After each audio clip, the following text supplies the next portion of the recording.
Okay, we're recording. Okay, we're live. We're recording. Hey, I want to welcome everybody to the division meeting today. We've got a great clinic. Mike Mackey is putting on a clinic about operations, and the title is "Switching like the or Operate Like the Pros: Switching Cars in a Prototypical Manner."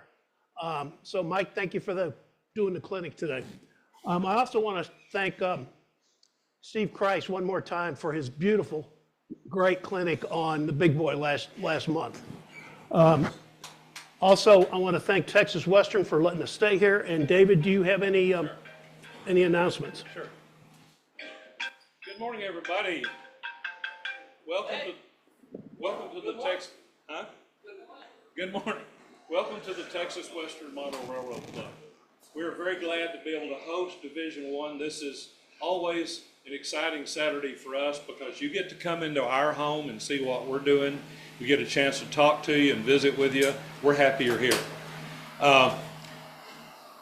You'll notice over in the corner of the meeting room, back over here behind the work tables, you'll see a lot of VHS tapes as well as some other railroad memorabilia. Those VHS tapes came out of our library. They're $1 a piece. Now, if you want more than one, super salesman Daryl Cowles will make you a deal. So we take cards, we take cash. I know VHS is kind of an old format, but a lot of those you can have digitized if you find one that you really, really, really like. So take a look at those today. We've also got some other historical memorabilia out, as well as a flatbed scanner that belonged to me that I replaced. So Daryl's got a printer. So if you see anything you like, please walk out with it so we don't have to rehouse those things. Thank you. They got to buy it before they walk out with it, right? At some point, we don't care. Okay. Okay, so do we have any new members here or visitors to the meeting? Please stand up. I'm Brian Watts. Just joined MRA about 2 weeks ago. All right. I'm working on my third little layout, 2x3 in scale thing for inside the house. My wife got back because we didn't have one this year, so eventually hope to do something today, show. Where did you sign up at? Online. Online at the Plano Train Show or After the show. after the show? Yeah. Okay, good. Welcome. Well, now to clarify, did you say your wife got mad that you didn't have a layout? Yes. All right. She's good. She's good. I want her to beat my wife. Any other new members or visitors? Okay. I want to welcome the members on Zoom. So we have Mel Noon. Hey, Greg from Riccardi from Albany. Greg, welcome. And I don't know who iPad 85 is. Maybe unmute yourself and say hello. Whom are you looking for? iPad 85.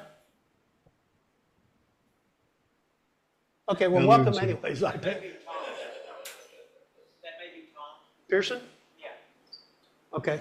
he came down with COVID. Oh. Okay, David. Good morning, Bryant, guys. give the division your treasurer's report. It's harder every time. Good morning. We had an opening balance of $1,141. We spent $237, took in $139, with an ending balance of $1,044. Our CD balance is $22,777. Yep. On behalf of the 2023 Texas Express Convention, I'd like to present the division with their final check for just over $6,400, total of $27,000 and change going to Cowcatcher Division from that convention. All right.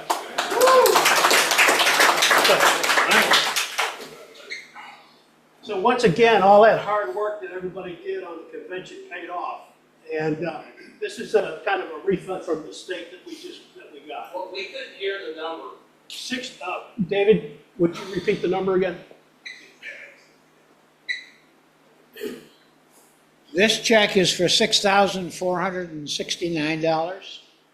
And the total from the first check and this one is now $27,225. Did you hear that? It's a nice down payment on my red truck. So, we have a large, pretty good bank account right now. And I think what we're going to do, I know what we're going to do is we're going to, Your mic's not on. Nick, you might want to move your mic down a little bit.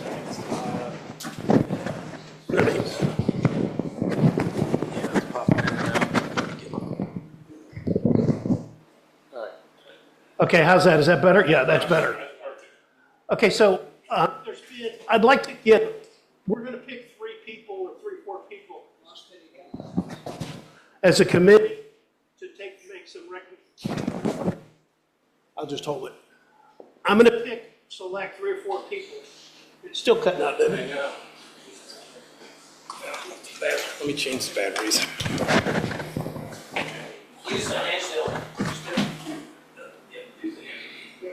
So we're going to select 3 or 4 members and have them look at what we could do with some of this money as far as further, like to promote the hobby or something like that. And we'll select, the board of directors will select them over the next month. We'll have them look at options and then maybe present some options subject to board of directors approval in the next month or 2. Any questions on that? Okay. The other thing I wanted to announce is that Wyatt Cook, who was supposed to be here, but he had a conflict develop right at the last moment. Wyatt Cook is the son of Dan Cook, and Wyatt got the Lone Star Region Youth Award coming out of the Board of Directors meeting that we had in Baton Rouge. So he'll receive that Youth Award at the convention in Baton Rouge in June. Okay, and that's the first one we've had from D1 in several years. So that's a big achievement. So we got some upcoming events. First is the Greater Houston Train Show that's coming up actually next week. And there's more, and that's put on by San Jacinto Model Railroad Club, and there's more information on that on the website. And then next month, 4 weeks from today, is the Grapevine Train-A-Palooza, and that's put on by Texas the Lone Star High Railers. And we're going to have a booth there and be putting on a membership campaign at that convention. I'm looking for some volunteers to man the booth on Saturday and Sunday. Well, Mike Walter and I have already volunteered to work Saturday morning. Okay, very good. Thank you. So, appreciate that. And then, of course, we have in June the Lone Star Convention coming up in Baton Rouge. And Joe, do you want to make some comments on that? Yeah, if I may.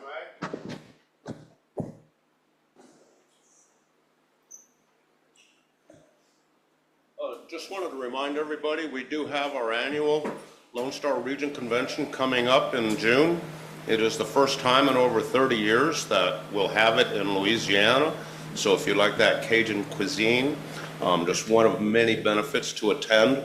We actually have clinicians from 3 different NMRA regions coming out of Southeast region, Mid-Continent region. Dean Smith is traveling 600 miles to give a clinic that we've never seen before. So a lot of interesting things happening with the clinic schedule. The non-rail schedule, very robust, going to be very exciting, and I wouldn't be surprised to see some rails at some of the non-rail events. We visited the hotel a couple weeks ago. Mr. Brannon, Russell Gifford, and I were there, and I think they'd all agree, a very nice facility. Huge clinic rooms, huge atrium for socializing, nice guest rooms. So if you haven't already, please go to the website, bluesexpress2025.com, and register and take advantage of the early bird discounted registration. Thank you. Okay, thank you, Joe. Dwayne, how about some AP announcements or awards? Just a further tack on about the convention coming up. If anybody missed the speeder shed make and take, I'm going to be doing that one again at the convention. I just gave them some information on that one, so if you want to take advantage of that, it's limited to 18 people, so sign up quick. Okay, so we've got a couple of certs here for this month. One of them was actually earned last year before he decided to bail on us and go spend his summer in the Mediterranean, and we've been trying to figure out between lost in the post office and whatever else, whatever happened to it. But better late than never, David Grind got his scenery.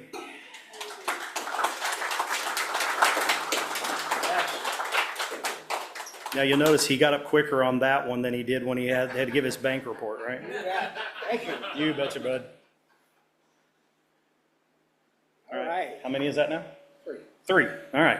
So let's get working on 4, shall we? Well, I'll send you the paperwork. It's There, done. there you go. Yep. Second, Mr. Eric Smith got his volunteer. All right.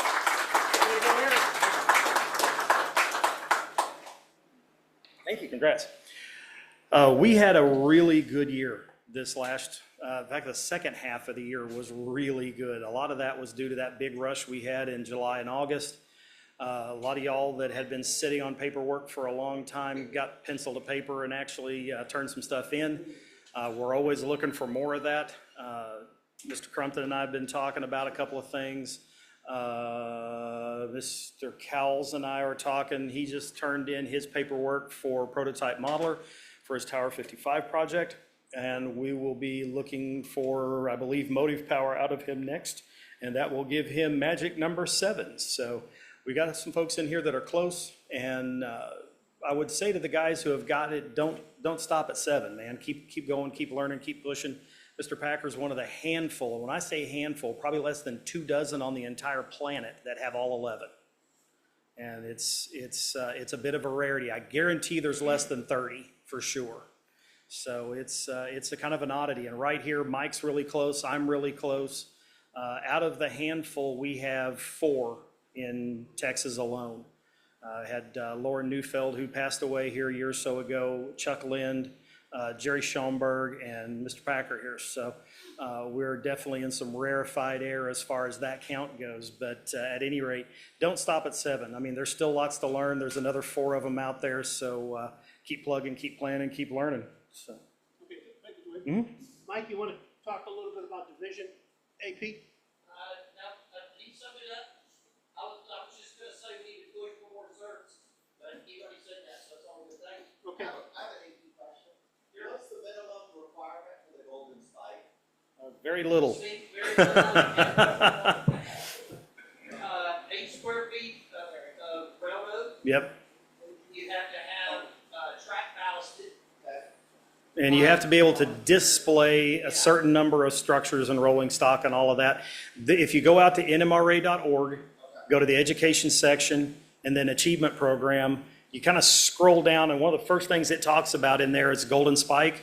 It's a 1-page little form with very little to fill out, and it'll give you all the checklist of all the different things. None of that stuff has to be evaluated and merit. You just have to display it. None of it has to be scratch built. So chances are, if y'all are in a modular club and you've got a 2-foot by 4-foot module, that's enough to qualify for Golden Spike right there. So it's a pretty easy one to get. If you think you've got that, let me know, let Mike know, and we can get together. That's actually one we can do online. If you want to set up a Zoom call or something like that, we can actually do that one online, or we can come by your house, or if it's a module, you can bring it up here and be happy to do it in person. So think of it as it's the gateway drug to the achievement program. It's just the best way to look at it.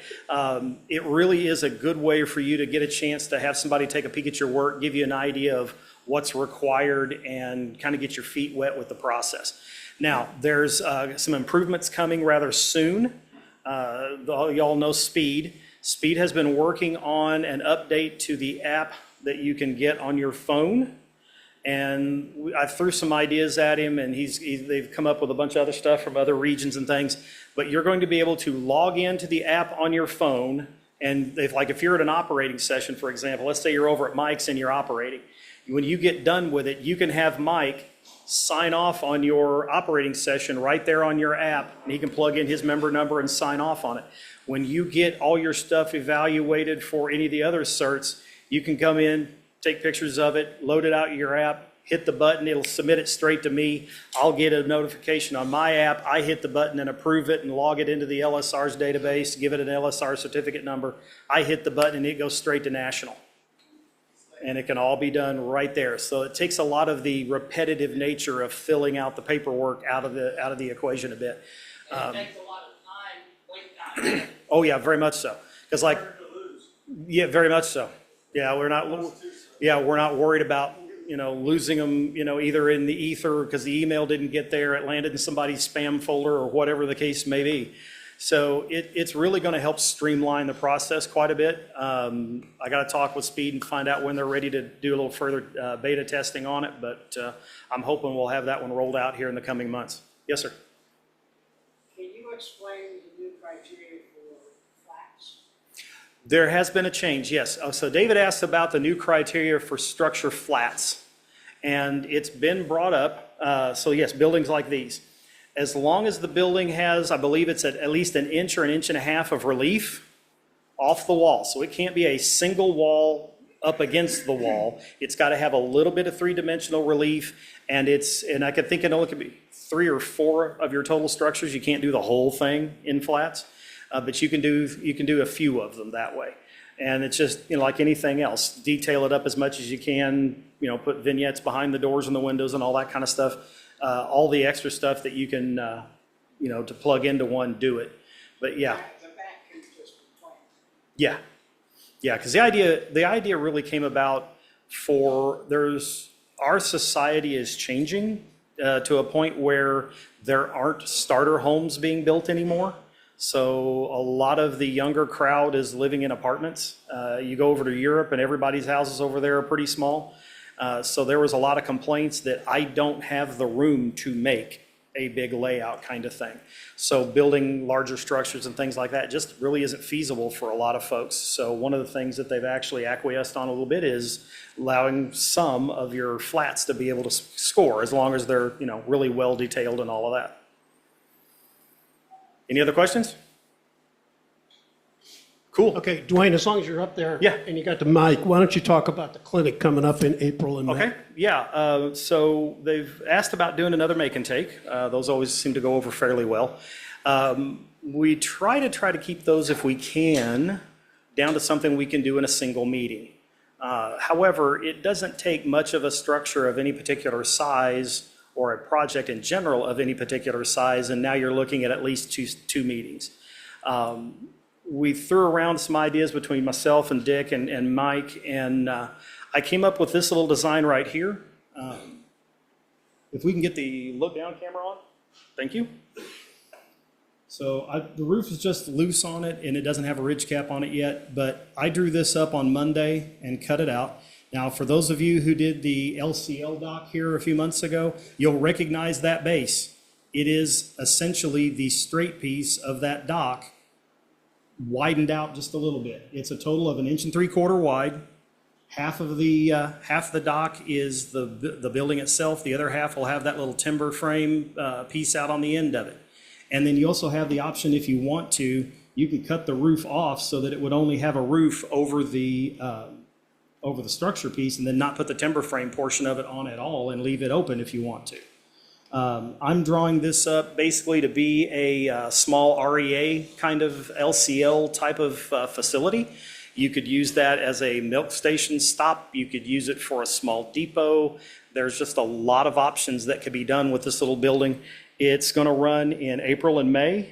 I do not have a total on cost just yet because we're going to one-up this one just a little bit. I'm talking with Cole, who was overslept and on his way in. But we're going to put together a small number of detail parts, probably 5 or 6 parts, to go along with each kit. And whatever we run over on April, when we get into May, we'll finish up some of the construction. And then the idea will be is they'll either be printed in black, or Cole will have primed at least 2 of the parts. We're thinking about a couple, 3 different sizes of crates, maybe a 55-gallon drum, a wooden barrel, pot-bellied stove, and a smoke jack for the roof kind of thing. But we're thinking that we would prime a couple of them, or at least have them printed in black, and then Cole's going to demo in May, along with us finishing up the construction. He's going to teach you guys how to paint detail parts while we're at it. So the kit will come with a few detail parts. Like I say, I don't know about total cost just yet. HO's looking like probably around $30, maybe 35. I don't know yet for sure. I got to get with Cole and find out what it's going to cost to print the parts. So, but again, we're going to do this in N, HO, S, and O. Do we have a sign-up sheet ready to start? We do have a, Cool. yes, we do. Harold, why don't So- you talk about that a little bit? Yeah, Right, so I have a sign-up sheet here. yeah, grab the mic there, would you, Harold?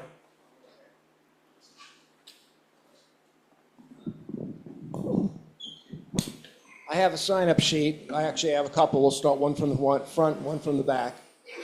Because I'm new at program managing, of course, I didn't bring pens or pencils, so we'll figure that one out. You can write in blood if you want. So we'll send them out. Your name and the scale. We appreciate that. Do you want me to talk about about April clinic or not? Why don't we wait until the end of the Okay, meeting that's for fine. that? Okay, so I'm going to start one out in the front, and I'll then start one from the back to work them both ways. Yeah, overall footprint of this in HO is 1.75 inches by 6 inches. Thank you, Jay. So this is small enough it could fit just about anybody's railroad. And that's part of the reason why we wanted to do it, something small like that, because it's a quicker build and has more of an opportunity to fit in somewhere. So if you've got any questions, let me know. This could be, like I say, it's going to be a lot of different possibilities on it. It's going to have 3-tab asphalt shingles for the roof, and I'm going to do those on white paper, so you have a chance to paint that any color you want.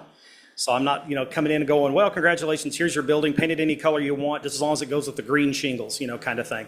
I did mine out of a brown paper because I'm doing a kind of a DNR GW style paint scheme with my railroads. So. But it's shaping up to be a pretty cool little structure. The deck height, if you put just a small, maybe a business card shim underneath it, an HON 3 boxcar sits dead level with the track or the deck when you put your track down. At least if you're running code 70. If you're running code 83, you probably don't even need the shim.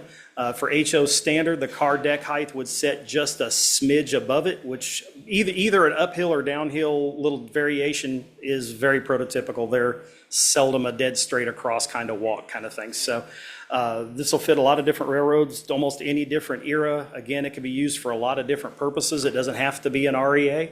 It could be something else. I will print up some signs. I've already gathered up a couple of neat REA type signs that I'm going to put in with it, but I may do up some signage as well, just for a couple of other options if I can find some appropriate artwork. So, but same kind of thing when you built the speeder shed. It's going to be the same kind of tools. You need a self-cutting mat and knives and a saw if you want to put a little bit of wood grain detail into it. But the timber frame piece is actually all going to be laser cut.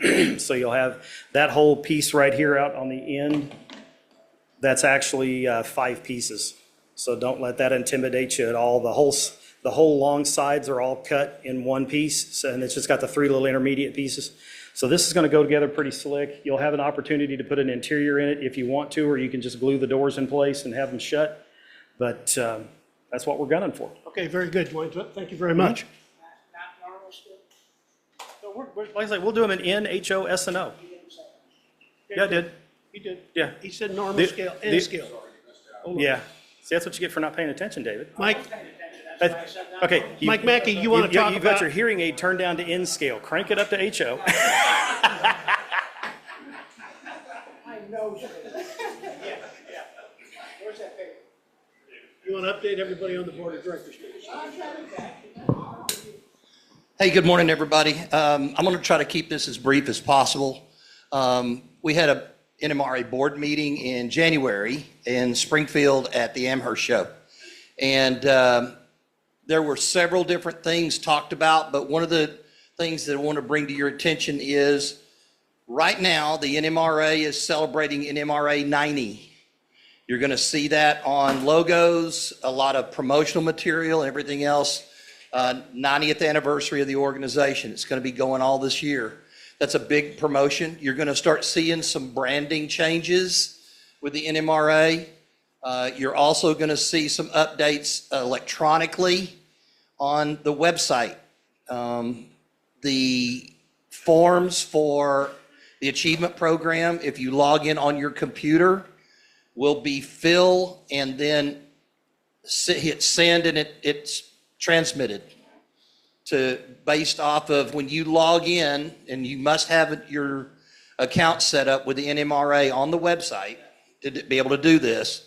You log in with your user ID and password, and it will automatically link to your membership, which is tracked back to your region and your division. So that when you fill out a form electronically on the computer, it will then hit send, and it goes to the proper authorities in your area for approval and submission. And it's just the same thing on the web as what Dwayne was talking about with the application, the mobile app. Another thing, you're starting to see some of the initiatives that I put forward several years back come to fruition. And you got to understand that the NMRA is not a 20-foot speedboat. It is a battle fleet. It is a battle group, okay? And it takes a long time to change direction with a battle group. So please understand that while we're working on things, it does take a while to get it done.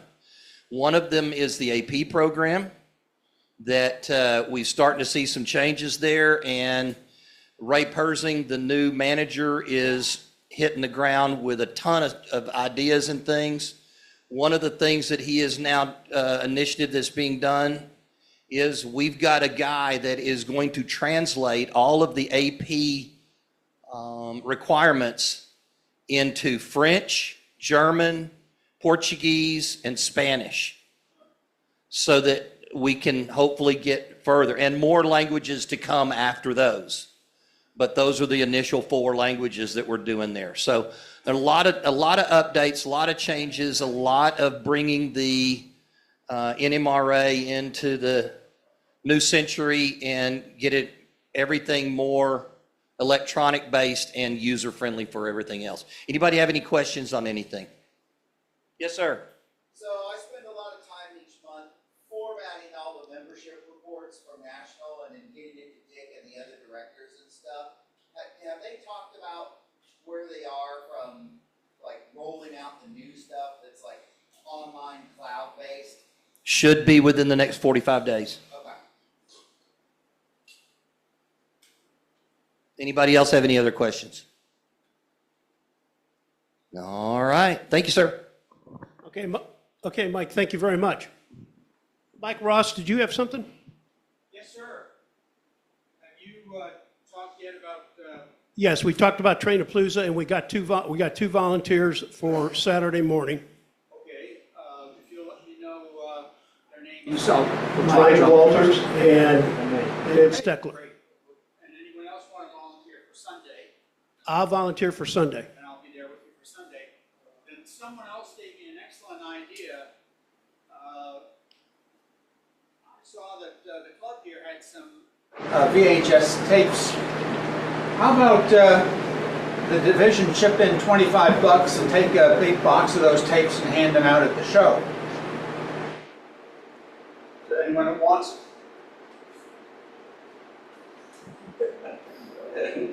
We don't have enough money. Rid of them, and We don't have enough money to do that. and we need to engage people. Well, we're not going to take them all. No. I just said a box. Just a good one. Any thoughts? It works for me, whatever the division wants to do. Will you sell us 25 of them for $25? Sure. Daryl, does that work for you? Money man? Is VHS really the medium we want to be passing out? I mean, that's like pretty ancient stuff. Yeah. I'm not sure on that. Well, let's see if any of your solar. Hey, Mike Ross, why don't you talk about the rack cards? Okay, another thing that. Microphone. Another nice thing NMRA National has done is create a series of rack cards, you know, I'm talking about that's that you stick in a rack, about different NMRA benefits, and one of them was a card that we could fill in and alter for our own division, and there's more here. No, he's not here. But one of our members with experience in that particular software has customized the card for us, and we've now ordered a big pile of them, and they'll be available too. Probably not in time for the Grapevine show, but if it does come, I'll give you a shout and we'll get them to you. One more good promotion aid. Not as good as a box of, I mean, better than a box of VHS tapes, but. Okay. Thank you, Mike. Eric Smith. Okay, I know a lot of you have been getting emails from me over the last few years. You're probably going to be seeing more come out in the next few months about the Blues Express, probably one a week, just highlighting different things that are going on in the Blues Express, because this is going to be a really great convention. There's stuff that I've seen lined up that, as far as the clinics and stuff, that we haven't had a chance to have. And in addition to that, for the next issue of Marker Lamp, by next week, I'm putting together a list of places to visit on your route to Baton Rouge that are railroad related. Okay, I've got about 25 or 30 across the state of Texas and Louisiana right now.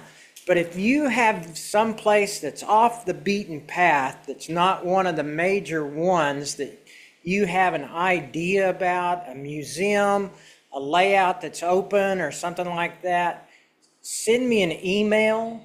You probably already have my email, eric@scalerrmodels.com. Send it to me, and I'll include it in the article. Thank you. Just for everybody's information, Eric is the communications manager for the Blues Express. Okay, so if there are no other announcements, let's move into the question and answer period. Is anybody having any problems on their layout that they need some help with? David Steckler.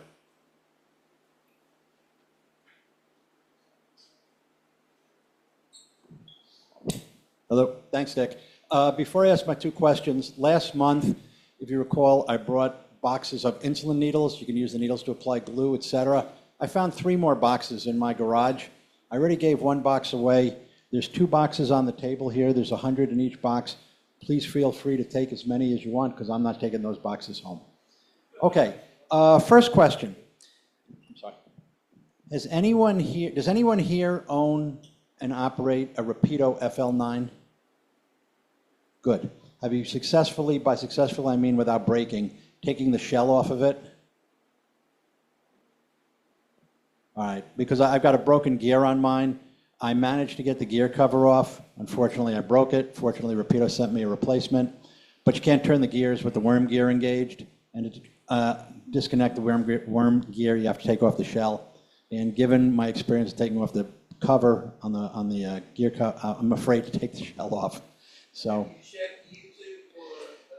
YouTube has one kid about 15 years old who said, "No, I'm going to take the shell off." And next thing you know, the shell is off, and then he moves on, and he doesn't explain how to do it. Okay, so yes, yeah. And I emailed Rapido, and I said, "Can you take it back out of warranty to fix it?" And they sent me back LOL with about 100 exclamation points afterwards. So they won't take it back. Okay, handled that one. Second one, on my layout, my main line uses brown ballast. My freight yard, uses black for cinder. I have a industry track that comes off a yard lead that goes to a lumber yard. all right? Now, down at the lumber yard itself, I can just bury the track up to the ties in dirt or what have you. I'm not sure what color ballast I should use coming off the yard lead to the, yes. When you look at the documentation on what ballast the specific railroad used, over here it's green, over here it's red, over here it's brown, you know, every. Hey, Thomas, why don't you use the microphone? Okay. Yeah. So whenever you look at the documentation on what a specific railroad used for ballast, it depends, you know, what was available within 10 miles of where they put it down. So you look at the diagram of what the DNRGW did, and in the yard it's cinders because that's where they got them. Out on the road, it could be brown, it could be black, it could be gold tailings, whatever it is. So there is no one specific, here is the MOP ballast, or here is the Pennsylvania ballast. They were cheap, so whatever was within 20 miles of, so whatever your dirt color is, get something that's close to that, because that's what they did. Thanks. I tried looking for pictures of lumber yards, and they show great pictures of lumber yards, but you never see the track, the lead that comes into the lumber yard, and that's the problem that I've got. So I'll give that a try. Thank you. Thank you, David. Thank you. Any other questions? Anybody having any other issues with their layout?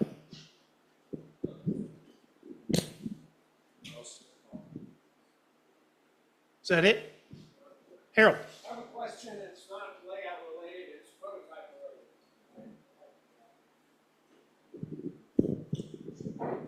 related. Anyone an expert on locomotive bells? A friend of mine has a bell that's allegedly from a DRG locomotive and has some scratchings on it, some numbers on it. Anyone an expert in that could possibly decipher it after the meeting?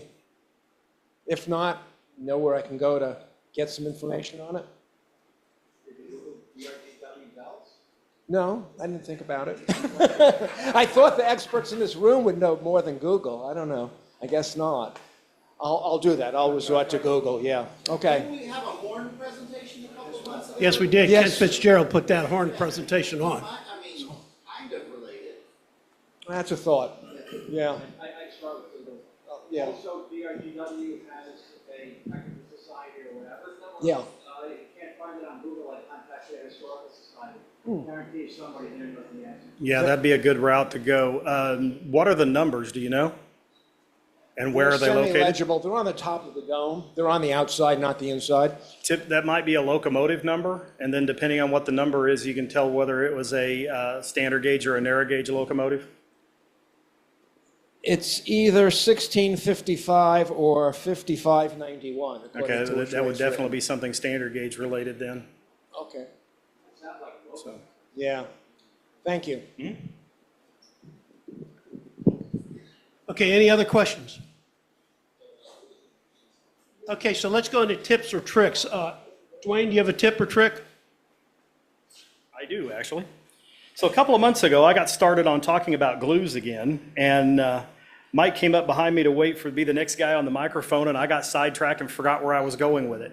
Aleene's has a couple of different flavors of glue. They've got their tacky and their super tacky and all that, and we talked about that. What I got sidetracked on telling y'all is Tight Bond now has a thick and quick, that they call it, and it works really well. From a woodworking perspective, this is kind of nice for putting up trims and things like that, where you're trying to get it to hold and grab real quick and then grab your pin nailer and go after it. However, I was looking around for some glue. I couldn't remember what I'd done with my bottle of Aleene's. Turns out it was still in my clinic box. But so I slipped out to the shop real quick, grabbed this Thick and Quick. It works really well. You can buy it over at Home Depot or Lowe's. So that's where I was trying to head with that one a couple months ago. Now, huh? Yeah, it dries clear. Well, I say it dries clear. I didn't have any squeeze out on it, so I'm not 100% sure, but I think it dries clear. So the other thing I wanted to talk about was this guy right here. For those of you not familiar, that is a jig for winding bottle brush style pine trees. And you can make any kind of pine tree on here to a limit. Some of the loblollies and things like that don't do well as far as a jig goes, but you can do pretty much the rest of them on one of these. It works really simply. You run a length of wire through this hole in the end, through the bottom, up and over and through this little piece of metal here, through the hole, and this got a Lazy Susan bearing in it. You run it around this metal electrical staple and then back out and out the top hole. Around each peg, you wrap the wire one time. Then you hold on to it back in here in this hole with like a pair of needle nose pliers and give it a couple of twists. That'll put a little bit of tension on this. And then you take hemp rope. Do not get anything that says it's jute. Jute is very, very soft and it will end up creating this big tangled up mess. What you really want is the old-fashioned hemp rope. But you'll take that, cut it into the lengths of whatever you want the diameter of your tree to be, load that in between the wires, and then you give it a twist. And with this one, you're hand cranking it until the wire pops off one of these two pegs. That's why you only twist it once. And once it pops off of that, you've got the proper tension on it. This jig here's like 19 or 20 inches long, something like that. So you can do one really big tree, you can do a couple of little trees, however you want to play it. But it's a really good, quick way to wrap these things up. Yeah, makes the tree looks just like this. The club here has one, and but these things you can, and it depends on what type of tree you're wanting to do as to how you cut it. So this one here's got a very tall, slender, and then it tapers up. You can do ponderosa pines that are almost a little more navel shell shaped, so they're almost straight up, and then all of a sudden they kind of round over to a point. You can do the traditional Christmas tree where it's just a triangle, you know, whatever floats your boat. Once you get it wound up, I take it and spray paint that with a gray color. Everybody always thinks trees are brown. No, they're not. Trees are gray. I spray paint them with gray. I get them pretty wet. I turn it upside down over a catch box, and I use a dark colored foam, and I throw it in on what will be the bottom, and this sets your shadows. Then I take Aquanet hairspray, the cheap purple can that you buy at Walmart. Now, understand, I played in a hard rock and heavy metal band all the way through the 80s, and I went through cases of this stuff, and you'd have told me that 30 years later I'd still be buying it by the case, especially like this. You really want to have fun. Tell the guy at Walmart without a hat on, you're looking for a comb and a can of hairspray. Watch him go, yeah, right. But anyway, once you get the dark set, I wet it down with that hairspray and let it get sopping wet. I turn it back upright, go over a lighter shade of green, and I throw in my foam around the sides. I'll tip it to some degree, but not enough that I'm putting the lighter color on the bottom. And then if you're really anal retentive about your lights, if you have track lighting, all your cans should be pointing in the same direction because there's only one sun. And if you try, I've seen guys going, well, you're supposed to spotlight the vignette in your scene. Okay, that's great. Now you got a sun pointing this way and a sun pointing that way and another one back over here, and you got like 6 competing shadows. And it looks horrible in photography. But if you point all your cans in the same direction, now the sun is coming from over there. So if you're going to plant that tree, I take either a third even lighter shade of green or maybe even a very, very light yellow and sprinkle it just down one side of it. And then hit that with the hairspray a little bit and then stick it in a piece of like florist foam or something like that and let it dry and make a whole platter full of these things. I get a piece that's about 1 foot by about 3 feet, and that'll hold several dozen trees. And then you walk out in your railroad, and in less than 10 minutes, you've planted all of them and wonder where they all went. But trees, people, and automobiles, you can almost never have enough of those, and to be able to make your own instead of buy them is a huge cost savings, and you can make them really quick with one of these things. Yeah, you can use either a dowel rod. Actually, the one that I do is the one good use for balsa wood in this hobby is carving tree trunks. You get you a pocket knife with a serrated end on it, and take that serrated end and drag it down the length of the piece of balsa, and that'll put your darker or your deeper grooves into it. Take a steel bristle brush like you'd use for painting your house, scraping the old paint off. Make sure it's steel. Do not get a brass one. Brass can leave brass behind, and then your tree turns colors that it shouldn't be turning. So use a steel brush. That can put the finer detail into it, then you can stain it. If you can get your hands on grapevine makes really nice little tree trunks because grapevine grows along and then it swells up and creates this little flare and then goes back down again, and it does that every so many feet. If you got somebody that has Grapevine, or you can go over here to Grapevine and talk to one of the wineries over there and tell them that you're using this for model railroading, when they trim their stuff back, they may give you some of that, and if you cut it right down the middle of that flare, you end up with 2 tree trunks with a little bit of root flare at the bottom. So they work really well. They're just a little harder to get your hands on. But yeah, you can make a trunk out of almost anything. And you really only need trunks on the ones that are standing up front, because the trees that are further back in the back, you're never going to see it, as long as it's something like this one where your branches are going all the way down to the bottom. So you can kind of hide them around that way. But the other reason I brought this one is we did this as a make and take clinic over in D3 on making trees last year. I made a few extras like I usually do with any of the make and take stuff, and I ended up with a few of them left over. David Rainey bought one. This one's yours, by the way. I've got 2 more back there in the back. If anybody's interested in them, they're $25 a piece. And if I run out and you still want one, maybe we can do it as a make and take here at some point down the road. But at any rate, this is the kind of tree you can build with it, and they make out fairly decent looking trees. So give it a look. Okay, Dwayne, thank you very much. How about show and tell? Let's move into show and tell. Did somebody bring something? Tom Peppers?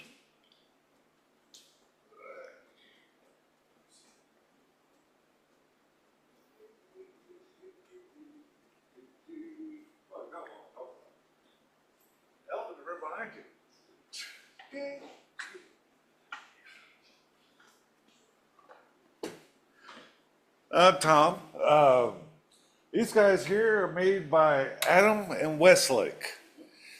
And they started in 1857. They made lanterns for all the railroads and also made for trucks and cars in the 20s. And somewhere in the 30s and 40s, they started making aluminum window frames in Chicago. And they still make these things. They still have the tooling and equipment to do it. But they make them for railroad enthusiasts and train clubs, museums, and whatnot. These are all kerosene burners. And normally, like with this one, I put a LED string light in because I didn't want to mess with it. If you flip it upside down, squeeze the bottom. Don't do this in your living room because it was full of soot. It got everywhere like squid ink, and it was a problem. And there's your kerosene burner. And this thing, all I had to do is really just clean it up, put a wick in it, and light it. It'll be fine. And so I put the battery and lights in there. So I don't want to mess with this one. These 2 here were already modified.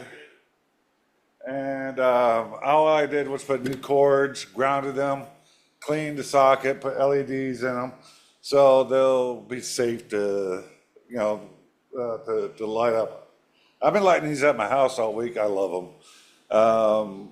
They're probably close to 100 years old. I can't place the exact timing on them. Another thing then, these guys have brackets on the back of them, right here. And you pull this knob and you can turn which signal you want to. And these are attached to either switches, turnouts, or back railroad equipment. I can't find an example of them being on a steamer, but cabooses, other cars at the end of the train.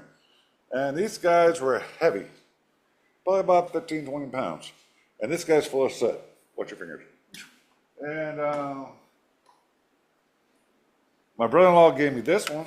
He was a UP, worked for, did the IP, all the towers. He worked on Tower 55. The building that was there, that's where he stored all his stuff before they tore it down. But he gave me this one as a 6-volt light. And it's a modern equivalent of these guys. These are dual purpose. This one isn't, just meant to be carried. But this is only a few pounds, and those are, so it's really fascinating that guys back then had to carry these things. That's a pretty good forearms. I wouldn't call them Nancy, And I just got excited seeing these on a thing, and I was like, man, I gotta relit them. So. Okay, thank you, Tom. Question. Yeah, the Amazon has a holder for 4 D-cell batteries that will replace those 6-cell. Oh. Go to Dollar Tree, get their cheap D cells, put it in that, the adapter's $9. So it's a hell of a lot cheaper than you buy. I've got dozens of those. This battery I got off Amazon, it was $5 for shipping, and they brought it the next day. So, I just want to light it, but I'm really excited about these guys. I'm gonna do a class in April on them. Also, there's, locomotives on the box back there. I did 9 locomotives this week, completely rebuilt, new decoders, sound, one of them, a new motor, you know, so, 8 of them on the back table there if you ever want to take a look at them. They're on top of that box. Thank you, Tom. Thank you, Tom. Mr. Packer?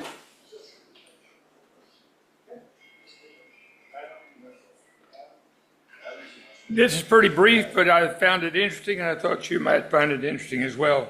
The March issue of Model Railroader magazine shows that the price is $7.99 per issue.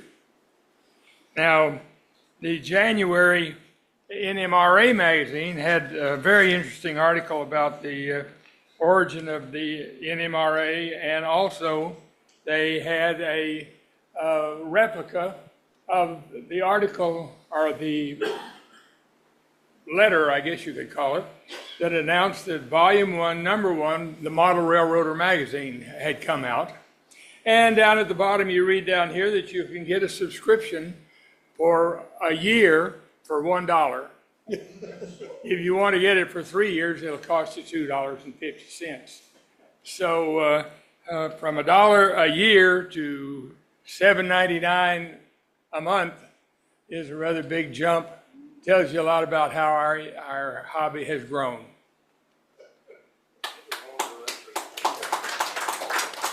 Anybody else got a show and tell? David.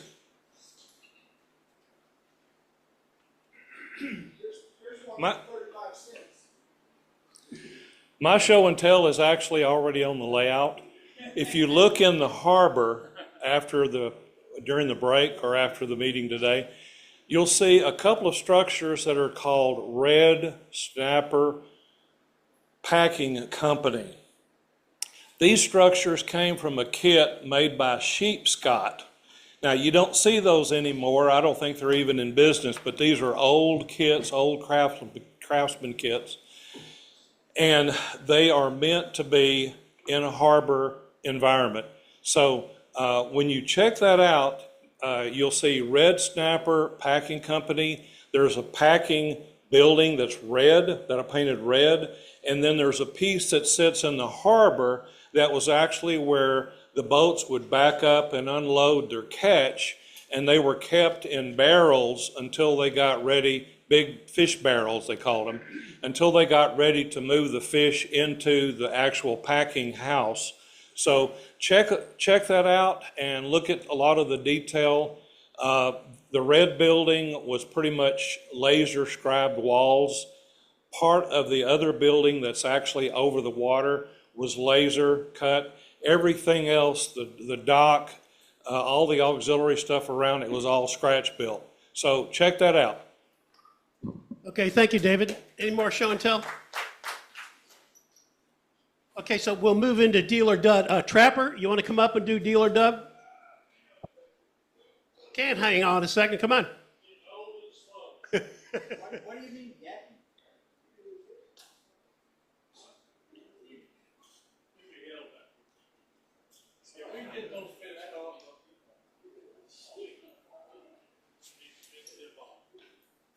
All right. All right, you want to take the first one? Oh, let David Crumpton get it.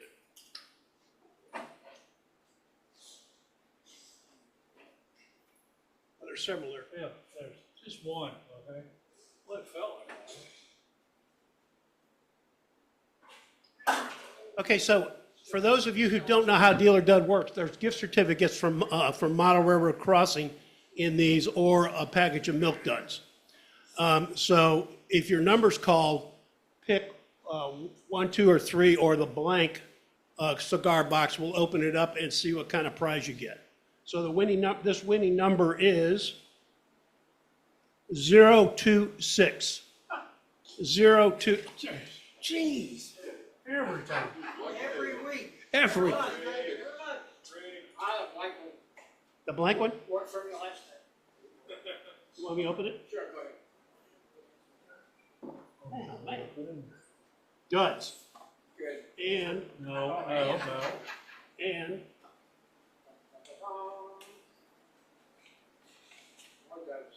A $25 bill. Give him the milk duds too. Jeez, you can have them all. You get them. You Hey, want while them. you're at it, you might get Here, next later. pick the next one. I thought it was rigged, but no. Hey, I'm the one that did we're convinced it is. it. Okay, next winning ticket is 021. Oh, my, front row here. Which one? I'll take two. Sure. There you go, great one. That sounds like You and I are. Next. 2 boxes of milk duds. That's it? Did that. That's all you got? Oh, my All God. right, Jim? That picture number, I can't help you do that. You messed up. 045. 045. We got a winner. John? Yep. Oh, no, that is What number box do you want? Yeah. 1 or 3? 1 or 3? 3?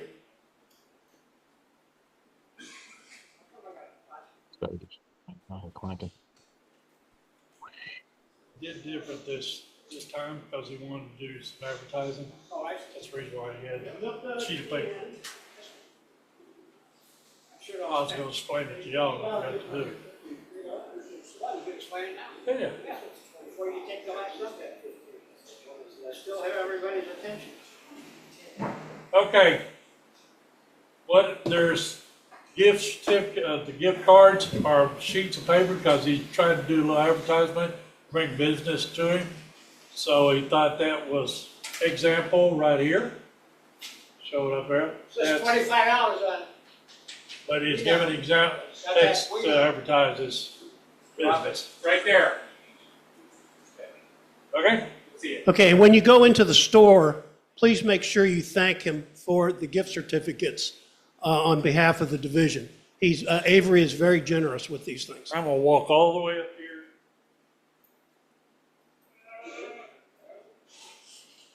Yeah, ma'am, do the last one.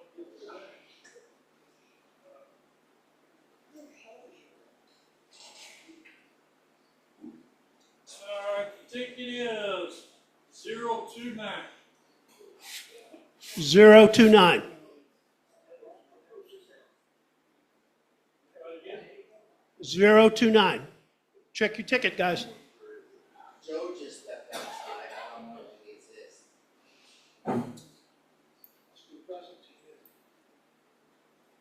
I know everybody's got a ticket, so. Okay, we'll pick another one. Okay, See if Joe wants to come, ask him, somebody want to grab him? He's right there. I see him. Okay, Looking out for you. I'm gonna pull it this time. Okay, the last one, the last one is 032. 032. Sure. That's for Jerry.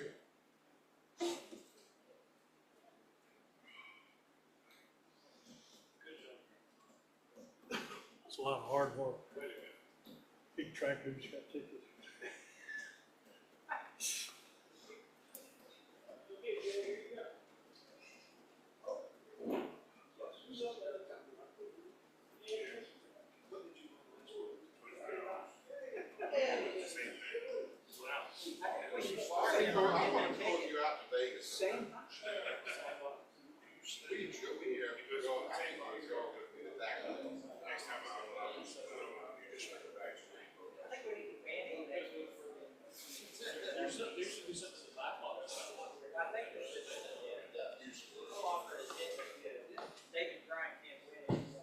we'll do that.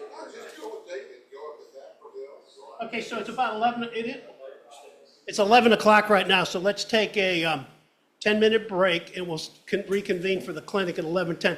The refreshments are in the back room. Be sure to feed the piggy, feed.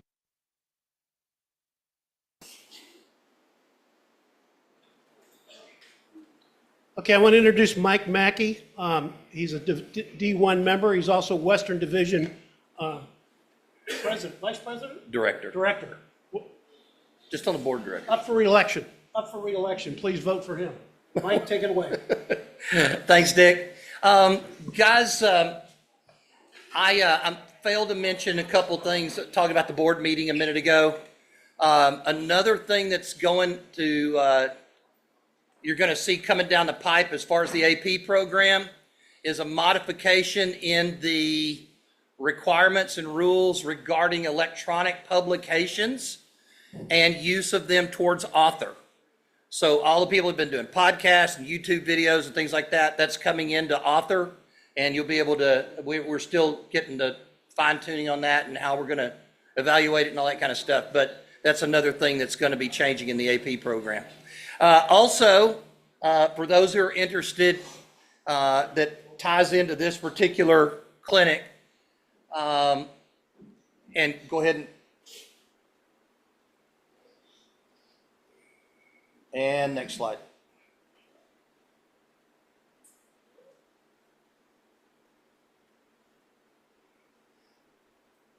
And yeah, if you'll, there we go. Thank you. All right. I hired out in Tyler, Texas as a brakeman switchman for the Cotton Belt in February of 1980. Okay. Yeah, I know I'm so old. You know, when speaking of, okay, I went to the Cowtown Club, and they've got that little museum downstairs for the Hanley things. And I was looking at some of the museum artifacts that they had on display in there. And my stuff from when I worked for the railroad at home was older than what they had in the museum, so that really made me feel old. All right. So, but I went to work for the Cotton Belt in 1980. And then I also worked for the Southern Pacific in Houston as a switchman. I got laid off in Tyler because that was when the Cotton Belt, SP bought the Rock Island out of bankruptcy from Tucumcari, New Mexico over to Kansas City. They called it the Cotton Rock. It became part of the Cotton Belt. The Cotton Belt was the only profitable part of Southern Pacific. In all of the different entities that Southern Pacific had, okay, from petroleum, the Southern Pacific Railroad, the Cotton Belt, which is a separate railroad. It was a wholly owned subsidiary and operated separately with its own books and everything. Their telecommunications system. By the way, do you guys know where the Sprint telecommunication came from?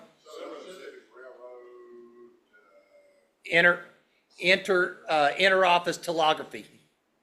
That's what they used to call it. Okay, it was a inter-office telephone company, and used for the railroad, and they spun it off and made it its own communication system.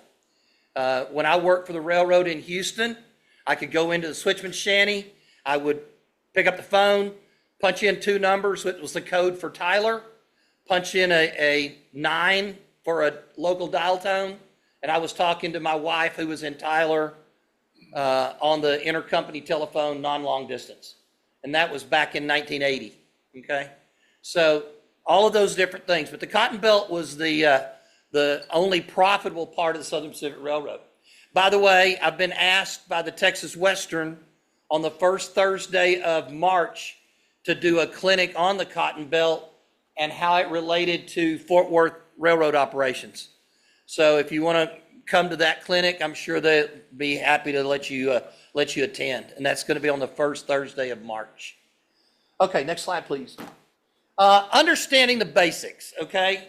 And this is a few key things about railroaders and railroading and railroads in the real world. Next slide. Switchmen are inherently lazy. Okay? Honest to gosh. Okay? They are lazy. And if anybody ever worked for the railroad, they will tell you that. Okay? And so the reason I say that is don't, if you're switching cars, real world or model railroad, don't make your switchman walk from here to Kingdom Come and back. They used to ride the locomotive. Let the machine do the work instead of your ankles and your legs. Next slide. Railroads are inherently cheap, okay?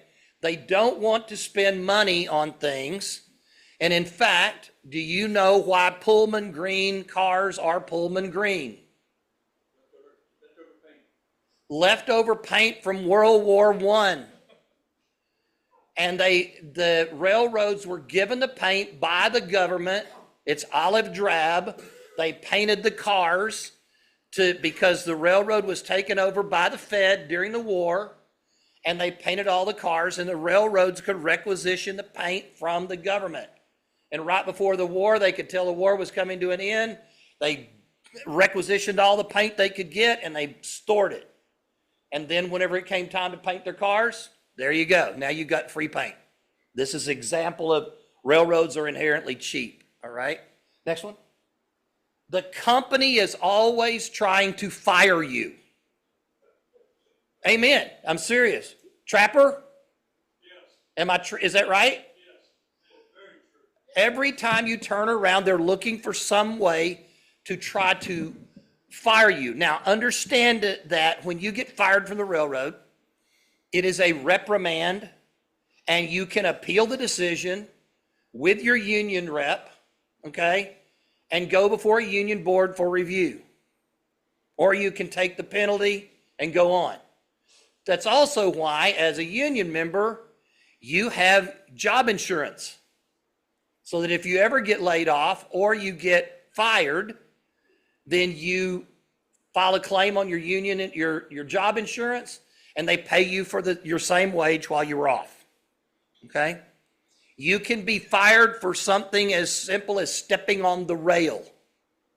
That is a huge one. You never step on the top of the railhead.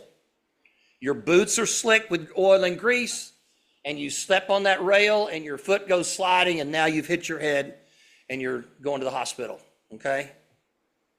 So understand that there are definite rules for work in the railroad. Okay? We'll talk about that in just a minute. Next slide. Never fix today what you can put off till tomorrow. All right? That means turnout handles. That means something on the locomotive. That means cars. Okay? What does rip track? What does that mean? Rip. Repair in place. Okay? Fix it as best you can and let it roll. Don't send it to the car shop.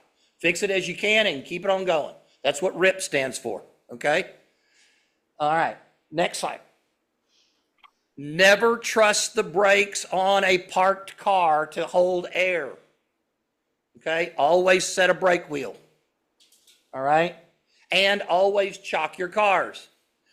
Surprisingly enough, a small stick like this will chock a car, okay? Now you bump that car with another car and it'll roll over that stick. But if you put a stick on either side of a wheel, it'll hold it there. Understand that the friction point, okay, from a wheel sitting on the top of the railhead, the friction point is thinner than a slice of paper, okay? So it doesn't take much to jam to keep that from moving. You see what I'm talking about? Okay. And if you are modeling anything or you're looking at industries or whatever, you'll find debris along the sides of the track. And switchmen will use a splinter off of a 2x4. Okay. You know, just whatever you can find. A piece of a pallet. Stick it in there beside the wheel. That's your chalk. Okay. Let alone a full-blown molded chalk that you actually put on there. That's a different thing altogether. Okay, next slide. All right, rule books. Next slide. I brought the rule books that were issued to me when I went to work for the railroad. Okay. This is the rule book, the uniform code that you see here. This is the rule book for the Cotton Belt. The Cotton Belt had this rule book. This is the Southern Pacific rule book. Okay? Same company, two different railroads, two different sets of rules. When I went to work for the Cotton Belt, we went through our rules class and our training class, and this is what we used. Okay? When I went and transferred to Houston, I had to go back through another rules class and familiarize myself with this book right here. All right? Now, you can see they've gotten wet through the years, but they're still in usable shape. All right? But these are the original ones, and this one says effective June 2nd, 1968. But this was issued to me in 1980. So they didn't change the rule book very often on the uniform code. Southern Pacific changed it so much they put it in a 3-ring binder, and you took pages out and inserted the new pages when they issued new rules. Now,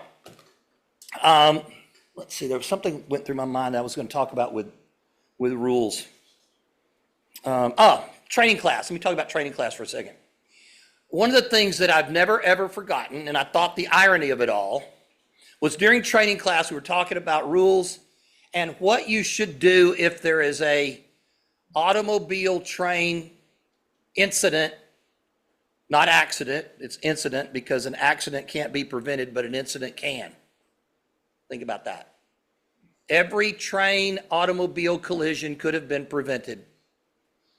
And it's not the train's fault. The train has the right of way, the car should not have fouled the track or the truck or whatever. And they always are in the fault, okay? But during training class, it was very specifically indicated to us that what we were to tell the police when we were interviewed about the wreck was, and I quote, the signals and warning apparatus were working correctly, end quote. That's what you tell them, okay? And you're instructed on, that's the verbiage you use. Whether it's accurate or not, that's still the verbiage you use, okay? And I thought that was ironic because they want to make sure that the railroad is protected as much as possible. All right, next slide. Okay, location identification. Next slide. Every railroad has a location identifier, okay? This one is one that was issued to me in 1980 in Houston, and this is for Cheney Yard, okay? And all the places that Cheney Yard switches, okay? And this is called a SPINS book, the Southern Pacific Industrial Numbering System. Every single spot, and if you look at this, I'll put it down here for a second. Let's see, right.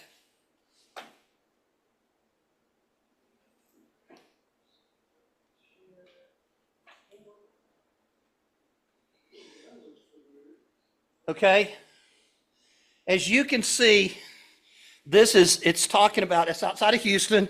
This is Hempstead Highway right here, and that's Loop 610. So that's where this zone is.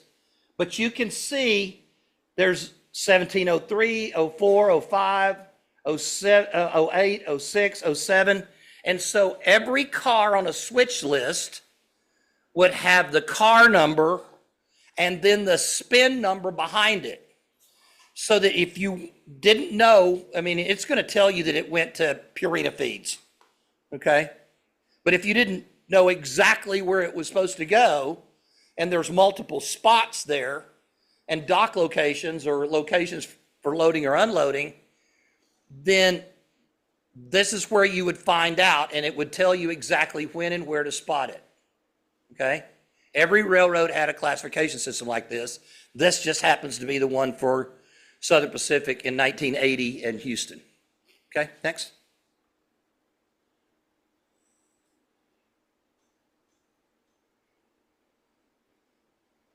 Next.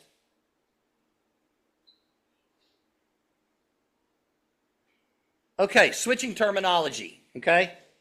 And car handling movements. How do we move cars around? Okay, next. Okay, first is a facing point move. Next slide. All right, now I've got a diagram here that I'm going to go over here. Everything when you're switching box cars is either a facing point move from the locomotive. The locomotive will face the points, or a trailing point move. We'll talk about that in a minute. But as you notice right here, the locomotive is facing the turnout and coming in this way. Okay?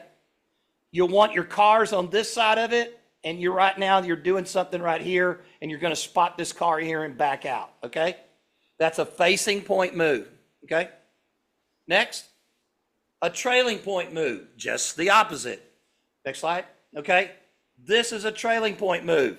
The locomotive is on this side of the box car, and he's going to put back in here. The train was traveling this way, and now he's going to back it in. Okay? But this train was traveling this way down the track and needed to put a car in there. That's why it's a facing versus a trailing, because the direction that the locomotive was going in relationship to where you're trying to spot the car. Okay? Next. A runaround.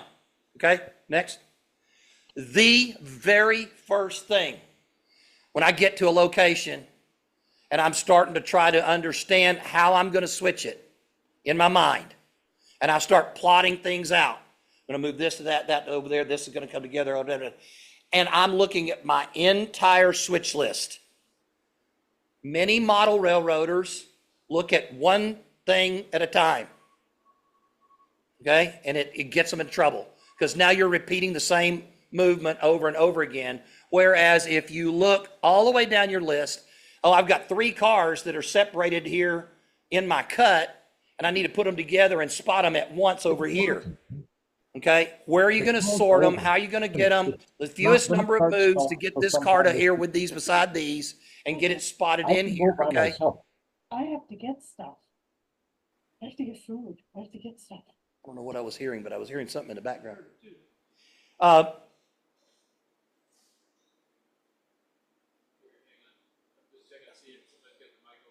Okay. All right. So the very first thing I want to do is find out where my runarounds are. And right now, this right here, inside that circle, is a runaround. It may be occupied. Okay? That's not a problem. Many people, when they come up to a switching situation, they look at it and go, oh, well, there's a car there. I can't use that track. Malarkey. Okay?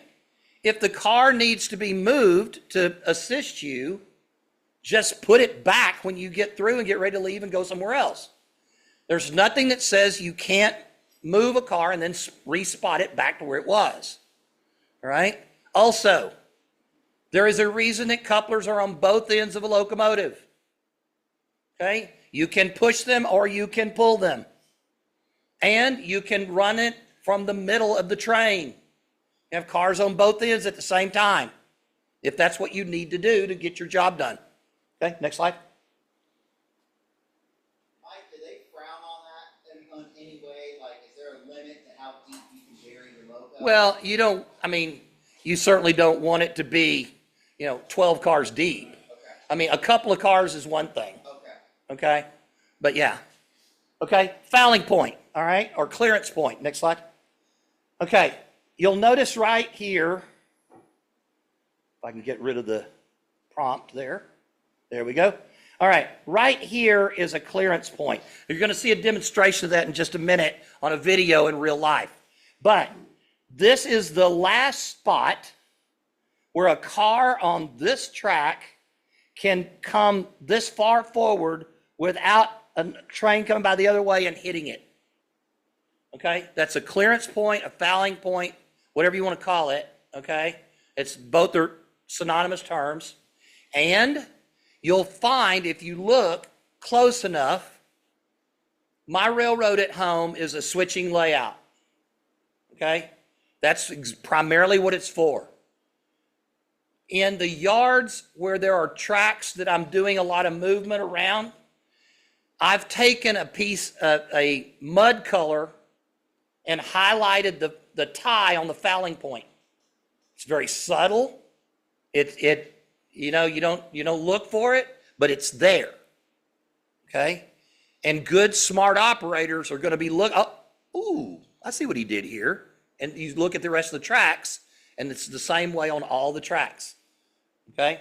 Like I say, it's very subtle, but it's very helpful when you're switching the yard, because you know how far you can pull a car out without doing it. Furthermore, when you're switching your cars, you don't have to, if you're in a yard situation, you don't have to shove them all the way back down to the far end. Set them over right beside where the switch is, get out of the way, go pick up the next one. They'll stack up if you push them down the track, but you don't have to shove them all the way back down the track. Save yourself time. Again, switchmen are inherently lazy. They don't want to walk that far. Okay? And there's another thing I want to tell you about walking. Okay? When I was working for the railroad in 1980, the switchman's union contract was up for negotiation. One of the sticking points in the negotiation was the size of the rock that they were using to ballast the track. It's very important. Okay? If you're a switchman, you're walking on those rocks every day, your ankles are getting turned, and it hurts. The bigger the rock, the easier it is for you to sprain and turn an ankle. The smaller the rock, the easier it is to walk on, right? And that was a huge sticking point for the whole union negotiation. And the switchman finally won out, and they got smaller rock. Okay, they came back, and on the places where there was larger rock, they filled in with the smaller rock so that it smoothed that kind of stuff out. Okay, all right. Question? Yeah, on our upper level, probably 80% of the switches have fouling points marked. Good. That's really good. Next slide. All right. Switching terminology. This is crew communication. All right. Now, Trapper's probably going to take it a different step here because he sat in the chair and did this number in the locomotive for a while. Okay. But understand, and Greg Riccardi's online, and he's a locomotive engineer from Amtrak. But he will also tell you, when you're an engineer, you don't have to think that much anymore. Because you've got a guy down on the ground telling you, back up, come ahead. Back up, come ahead. And that's all he's doing. That's all he does is go back and forth in the yard. Now, you get out on the road, it's a different thing altogether. Especially in a freight environment, because now you're dealing with slack, undulation, terrain, carrying your train speed, all that kind of stuff. It's an entirely different thing. But switching in a yard environment or in a local, you're not carrying that much tonnage, and you're wanting to make sure that you've got everything under control. Your main job is to don't run over anything. Okay? Now, let's go to the first slide. Come ahead. Okay? That means exactly what you're thinking about. The locomotive, whichever way the locomotive is facing, in relation to you. Okay? So if the locomotive's there, come ahead. And this is the hand signal for come ahead. Okay? Now, I've also brought a couple other things. I brought lanterns, not knowing that Thomas was going to bring his. This is the original lantern that I was issued by the Cotton Belt in 1980. It was the metal kind. Okay?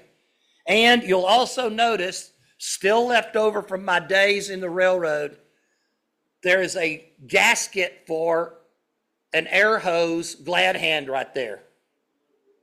Okay? Because if those air hoses aren't sealing, you need to have more gaskets. And in your grip, what is a grip? A grip is your bag of clothes and goodies. Okay? Extra batteries for your lantern, bulbs for your lantern, air hoses, your rule books, a rain slicker, your timetable, all of those things you carry with you every single day on the railroad. Okay? Most of the time you leave them in the caboose. My day we had cabooses. Or you put them on the locomotive if you don't have a caboose. Okay? Sometimes, especially yard jobs, they used a 5-gallon bucket and they built a lid to go over a seat to go on the top of it that had a little cushion on it, and you sat on that while you were in the locomotive, because most locomotives had a chair for a fireman and a locomotive engineer. In my day, we had 3-man crews for switching. A conductor, a front-end brakeman, a rear-end brakeman, okay? Then you got your locomotive engineer. So there's 4 people on that job, all right? Where are they all gonna sit? Well, you bring your own bucket and sit on the lid. That's what you did.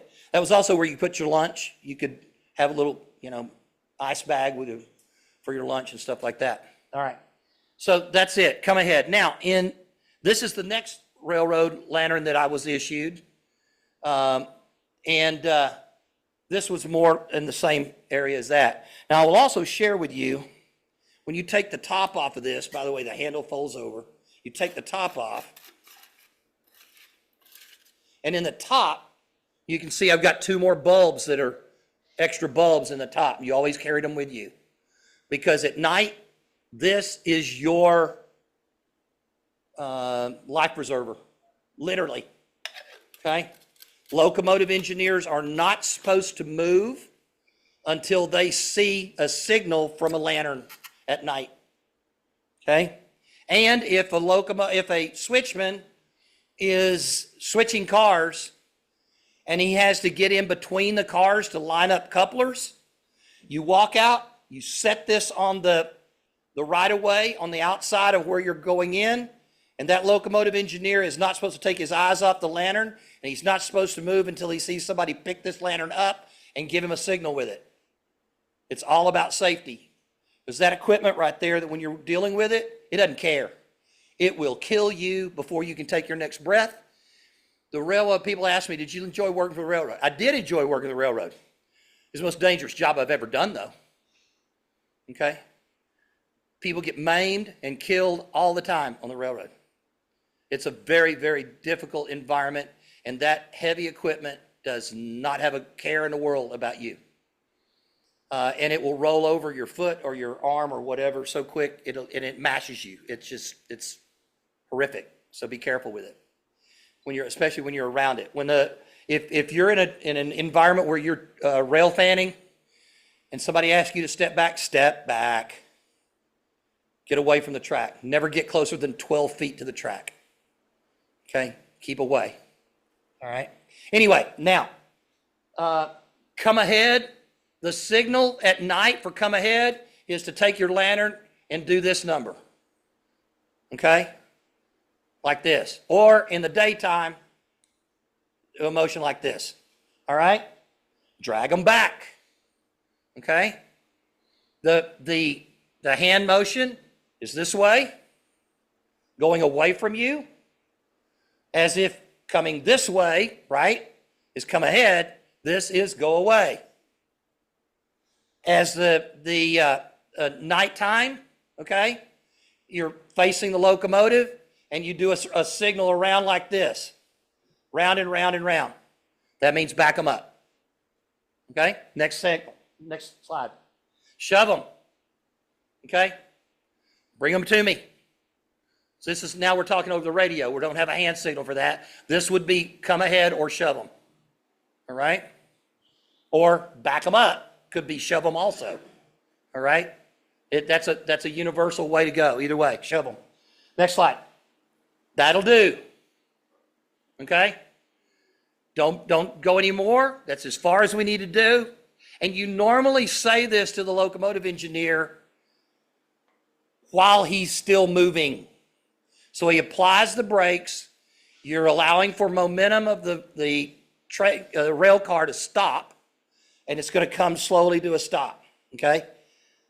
Now that could be when you're making a joint. Oh, what does that mean? Coupling cars. That's a joint, okay? All right? Now, to stop the locomotive, that'll do. Swing the lantern like this at nighttime, across the bottom. Or you can, if you're doing hand signals, that'll do. Right there. All right? And you can see how the lantern signal and your signal with your hand is basically the same thing. All right? Next slide. Make a cut at X. okay? Make a cut, okay? It's the symbol for cut, okay? Is I'm going to do cut, and if I was having out in the field, I'm going to say cut 1, 2, 3, 4. Cut 4 and leave them. Or cut 2. Now at nighttime, okay, you're going to cut 2 like that. Those are your signals for that. Your hand signals and your regular signals. All right? But cut is uncouple those right there. Next slide. Spot it at, okay? Don't place it. We're going to spot cars. It's going to be at whatever location. Spot it at track 3, door 2 of the stockyards. But that's what we're going to do. We're going to spot it. Next slide. Throw the switch. Okay? This is very important. Turnout is a model railroad term, not one the prototype uses. If you're ever around a full-blown railroader and you use the term turnout, he immediately knows that you're a model railroader and wannabe. Because real railroaders don't use that term. They're switches. You're switching tracks. That's what they're doing, and that's what it is. It's been a switch forever. Okay? Next slide. Set it over to. Okay? So we're going to take this car, set it over 2 tracks. Now, I mean, drawing a kinship to, it's almost like a quarterback calling a play in football, isn't it? It's the lingo, it's the way you put it together and the symbols. And honestly, if you've got a couple of railroaders who are switching cars on a model railroad, and they know what they're doing, you'll watch 2 guys operating together. They don't have to say a word. Because they walk up, they look, they find their runarounds. The conductor says, "Me too." All right, that'll do. You know, and the locomotive engineer slops it and everything like that. And it's almost a ballet to watch it happen with no words. You don't even have to do it. Don't even have to use words. Because another thing, think about the fact a lot of these symbols and communication tools were used before there were shortwave radios. And they were talking about distances, okay? I mean, if Dwayne's back there almost at the donut stand back there, I don't want to yell all the way down there to him. But if I've got my signals and I can do it as far as he can see me, then we're good. Another reason that switchmen used to get on the top of cars to switch things. That's when they had roof walks and the brakes were on the top of the car. They would get up there and they could switch and tell the locomotive engineer what to do. And the engineer could see them because he could see further down the top of the cut of cars than if they were on the ground. Make sense? All right, next slide. Stretch them out. Okay? This can be used in model railroading also. What we're talking about is pull the slack. Take the slack out of your cut of cars. Why do you want to do that? See if you got them all. Okay? All right?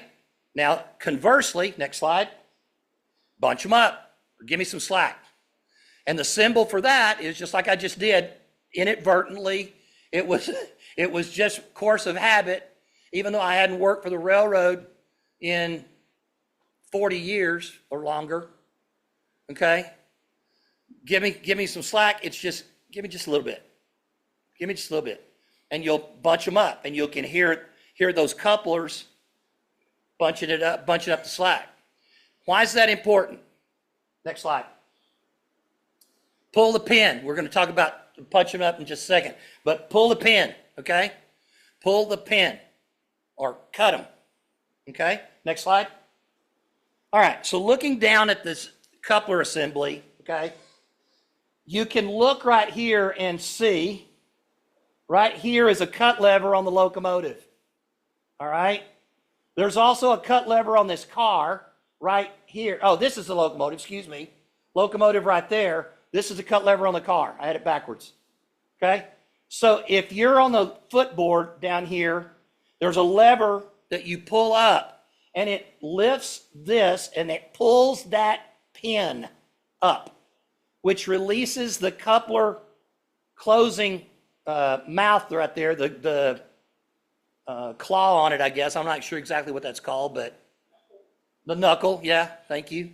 The whole thing is what I would call the knuckle, but whatever. We'll call it the knuckle, okay? But it opens the knuckle, okay?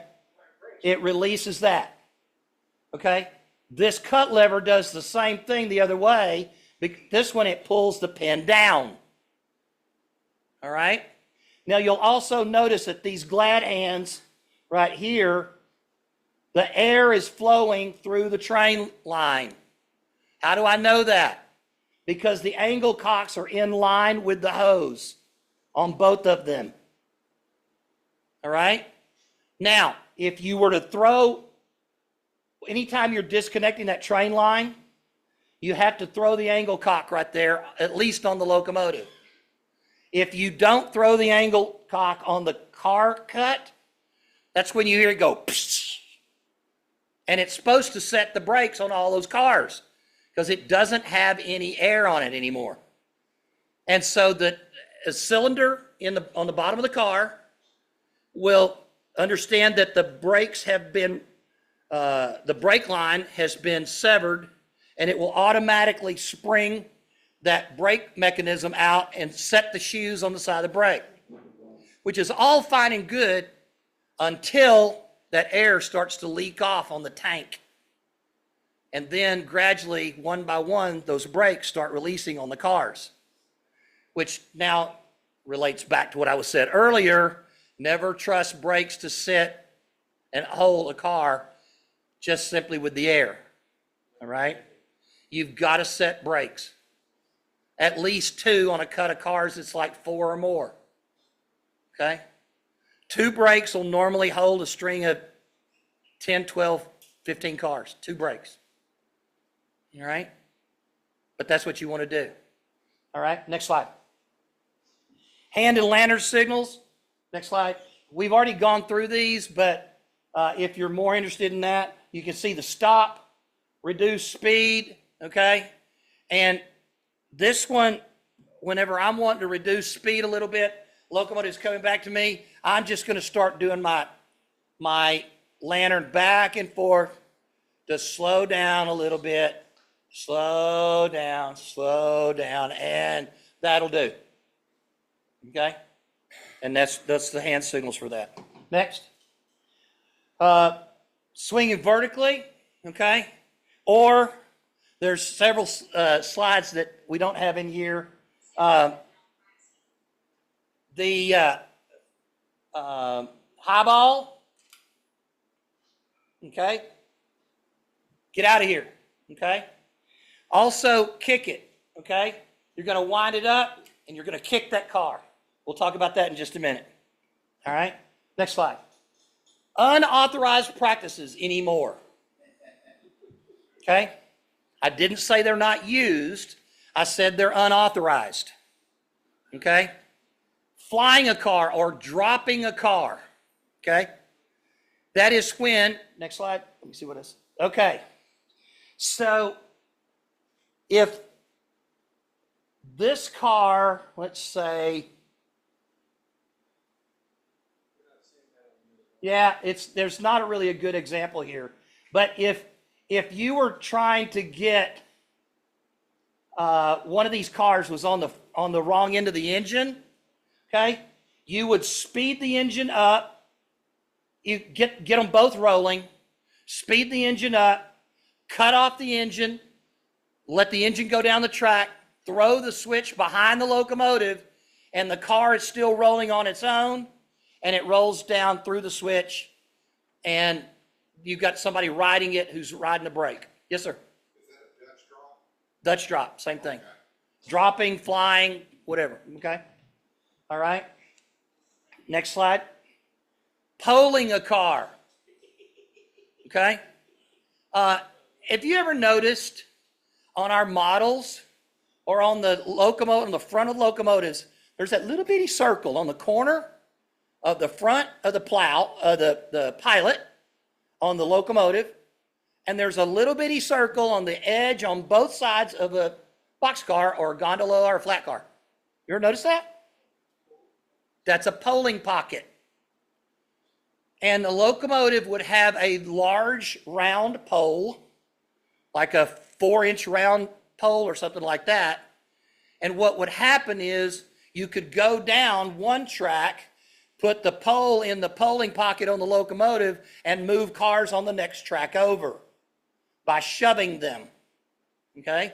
Or if you had a situation where a car was fouling, it rolled out past the clearance point, and you couldn't get past it without having a collision, okay? What are you going to do? You're going to pole it and shove it out of the way. All right? Next slide. Next slide. Next. Next. Kicking a car. All right. I'm going to show you a demonstration on this one in just a second with a live video. But what you do is you've got a cut of cars.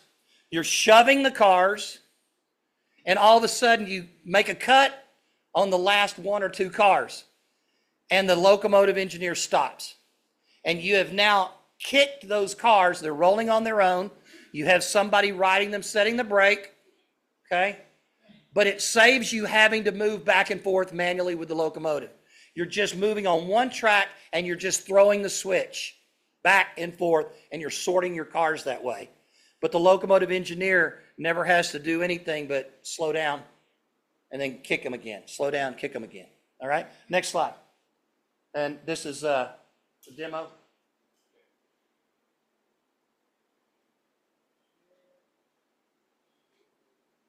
While you're waiting, what happens if the switcher is on the braking, the fireman side of the locomotive? Okay. This when a radio comes in really handy. Yeah. All right, this guy's kicking these cars. You see this guy back here, right here, walking along. He just pulled a pin. This guy's going to climb on and he's going to ride the car. Now this guy threw the switch. Now this car is going to come down this track. Okay, but watch this, okay? This guy's just slowly setting the brake, setting the brake, setting the brake. Now, look at this. You see this right here? Those are the clearance points marked on the real railroad. But now he's going to pull down, he's going to stop that car. And now these guys are going to kick the next one. Okay? That's a real world example. Thanks, David. Yes, sir. I know that there's video cameras and a lot of equipment in the cabs. Are the railroads from a dispatching center, are they actively monitoring for unauthorized, or is it just, oh shit, we have a problem now, let's go look at the video? And the video doesn't show what's going on the end of the train line. It only shows the cab and what the locomotive engineer sees. Okay? Typically. So it's basically business as normal for these guys, unless they know for a fact they're being watched. Yep. Yep. So Mike? Yes, sir. On that video, the fouling points that yellow on the rail, is that standard across the country, or is that unique? Most railroads do it. They mark it somehow. Yeah. It's a good practice, honestly. Okay? All right, next slide. Okay. Switching through a caboose or passenger car. Okay? Now, go ahead, next slide. Next slide. Right, back up one. Okay, if you'll notice in this example right here, they're switching through that caboose. They're using that caboose as a tool, an extension of the locomotive, and they're switching cars right there. Typically, that's not accepted anymore. It's not accepted anymore because we're not using cabooses. But you don't switch through passenger cars either. okay? You move those cars as a unit, but you don't switch through them, all right? And if in the real world, okay, when I worked the railroad, the idea is you set that caboose over somewhere. Set it over. There may be somebody inside of it. You don't know. Park it. Because the last thing you want to do is give whiplash to a brakeman or a conductor. And that's the real reason why you don't switch through a caboose. People could be on there and it could cause them injury if slack hits or something like that. You just don't do it. All right. Next. Questions? Yes, sir. Mike, at Davidson, they still have some pump operations, and so they kick the car, the retarders hit it, and it's just rapid. Are they not that concerned with how much momentum that car is going to hit that other? They're very concerned about it. A hump is not kicking, okay? It's just shoving over the hill, okay? Kicking, you're actually speeding up the locomotive and getting momentum behind the cut of cars and then applying the brakes to the locomotive after the cut's been made. Two different things. But to your point, okay, they're very concerned. That's why they've got, after it comes over the crest of the hump, as it starts into the yard, there are what they call retarders that are down in the yard. And inside the bowl tower, the crest tower, there is a guy sitting there, and he's controlling the intensity that retarder squeezes that wheel as it goes through based on the tonnage and number of cars that are in that cut. Now, when I worked the hump at Inglewood Yard in Houston and worked the crest job down there, we never humped more than 3 cars per cut. Okay? Now, if there were 20 cars all going to Kansas City in this particular cut, then we would do them 2 at a time, 3 at a time but it's just a matter of them rolling over the hill, pulling a pin, and letting them go through the retarder. But they didn't want to do more than 3 because it would be more undue stress on the retarders. Therefore, never fix today what you can put off till tomorrow. All right? Doc. And I live within earshot of Davidson Yard, and if the wind is from the north and the windows are open, I can periodically hear the cars hitting harder than they should have. Yeah, it happens. It happens. And another point about that, okay? When they come over the top of the crest, okay, sometimes those knuckles hang a little bit, and it'll pull that drawbar off a little bit. So when it goes down into the next car, it doesn't come in and couple, it comes in and hits and goes sideways. And that's one of the things you're hearing, is when it happens that way, okay? Because the knuckles go sideways instead of coupling up, and it's a whole lot more of an impact. So what happens when that happens? You've got a job in the middle of the bowl called the bowl job, okay? And they go in, they call the tower, say, we're fixing to pull track 53. In Inglewood Yard, there were 117 tracks in that yard whenever I worked there in Houston. And as a switchman, you could have been put on any job in that yard at any time. Plus, jobs on Cheney, Strang, Navigation Yard, the Depot, and Hardy Street Yard, and Inglewood. So there's a total of 6 yards, and you had to know all the tracks in all 6 yards and all of the stuff surrounding it by memory to do your job there. And one more thing, in Houston at the time, you had to bid your job daily at midnight. Daily. And you never knew what you were going to hold from one day to the next, because some person senior to you may decide that they want to bump you off of this job and you get stuck on that job. So the crew caller has, and whenever I worked there, my seniority number was 1709. Okay? I worked the very first night with guys whose seniority numbers were in the 200s. All right? And naturally, there's a story behind it, but new guy, us old heads, we're just going to let him be the conductor tonight and watch how it goes crazy. Okay? Unfortunately, he didn't know I've been switching boxcars on a model railroad since I was 16 years old. And they said, you're going to be the foreman tonight. I said, okay. And the locomotive engineer's sitting over there, sitting in the shanty, and we're working the third trick starting at midnight. It was midnight to 8. Not a lot to do in the depot, Amtrak depot at deep nights. And he looks over the top of his newspaper as he's drinking his coffee. He goes, you gonna be all right with this? If you don't, let me know. I said, I'm good. So we got him out there, and I had those old men running up and down that yard. We were kicking cars, and we had the entire night's work done in about 45 minutes, switching cars. Okay? And they went, where'd you learn how to switch cars like that? I said, they teach us really good up on the Cotton Belt. He said, that's it at that. All right. Okay, Doc, you had another question? Oh, no? Other questions? Anybody? Yes, sir. So the Spins book, is that an SB specific thing? It is. Okay. Yeah, this particular one is SB, yeah. But other railroads have them. Okay? Yes, sir. We have the clear mark on the rail. Is that something fairly recent? Like if you model the 20s, the old 1920s or 30s, they would still. Yeah, they would have marked it somehow.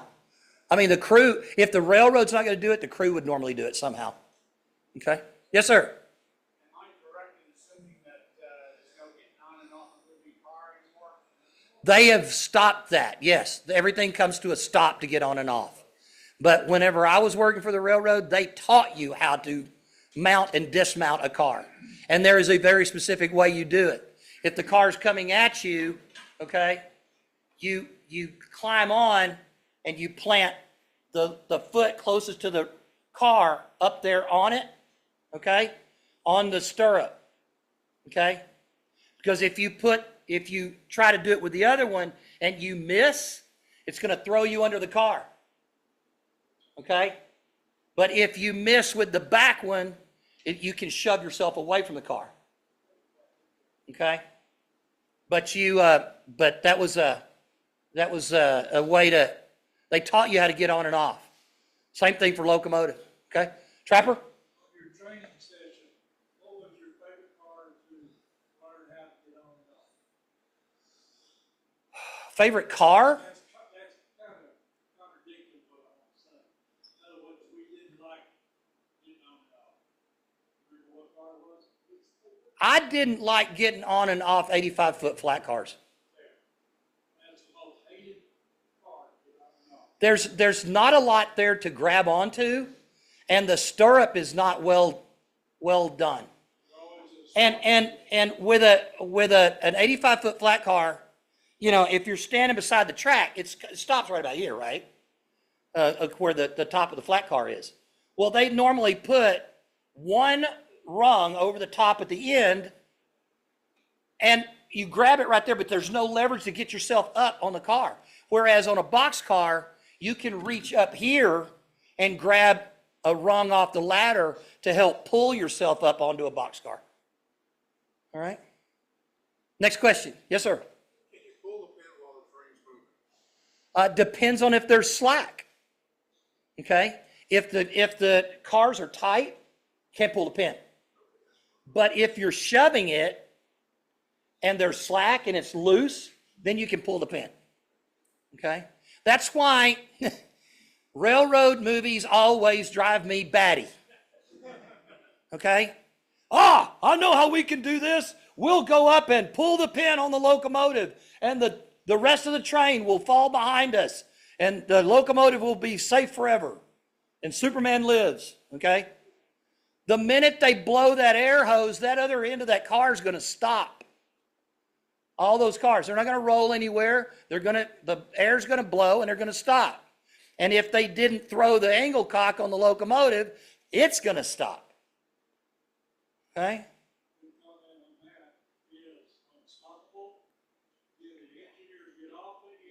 Oh, now it's not. And well, but honestly, that's the way that really happened. The guy got off the locomotive. He did not set the brake. He got off to throw the switch, okay? Which is a union violation, by the way. Because if he's a locomotive engineer, he ain't supposed to be throwing switches. And he's not supposed to get off the engine, okay, to do that. But I think it was a maintenance shop guy or something, like a hostler. And I don't know why he was hooked up to a locomotive or to a train. But anyway, that's supposed to be based on a true story. It's based on a true story. And he got off the locomotive to go throw a switch, and he didn't have the locomotive stopped, and it started rolling. And by the time it got to him where he was, it was going too fast for him to climb aboard. And now you got a runaway. Yes, sir. Did you ever have any real code brown moments where you're like, oh my God, I just narrowly escaped getting dangerously? I had a code bloody red moment, not brown.